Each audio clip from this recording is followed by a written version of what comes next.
Hebrews 9. Then verily the first covenant had also ordinances of divine service, and a worldly sanctuary. For there was a tabernacle made, the first wherein was the candlestick, and the table, and the showbread, which is called the sanctuary. And after the second veil, the tabernacle which is called the holiest of all, which had the golden censer, and the ark of the covenant overlaid round about with gold, wherein was the golden pot that had manna, and Aaron's rod that budded, and the tables of the covenant, and over it the cherubims of glory shadowing the mercy seat, of which we cannot now speak particularly. Now when these things were thus ordained, the priest went always into the first tabernacle, accomplishing the service of God. But into the second went the high priest alone once every year, not without blood, which he offered for himself and for the errors of the people. The Holy Ghost this signifying that the way into the holiest of all was not yet made manifest, while as the first tabernacle was yet standing, which was a figure for the time then present, in which were offered both gifts and sacrifices that could not make him that did the service perfect, as pertaining to the conscience,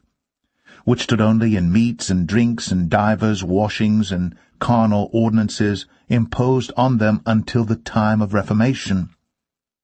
But Christ being come, and high priest of good things to come, by a greater and more perfect tabernacle,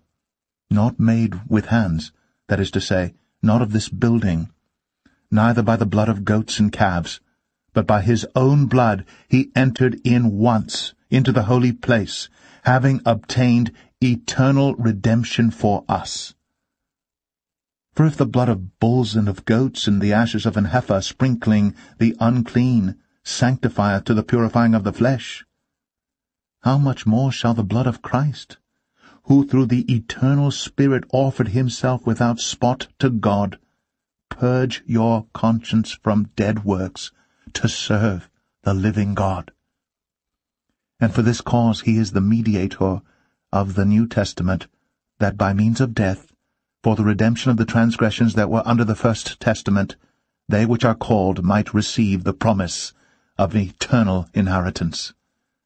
For where a testament is, there must also of necessity be the death of the testator. For a testament is of force after men are dead, otherwise it is of no strength at all while the testator liveth.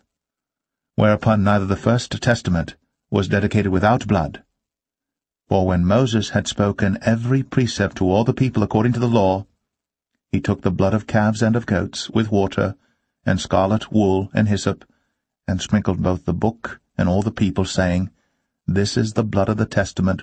which God hath enjoined unto you. Moreover he sprinkled with blood both the tabernacle and all the vessels of the ministry. And almost all things are by the law purged with blood, and without shedding of blood is no remission. It was therefore necessary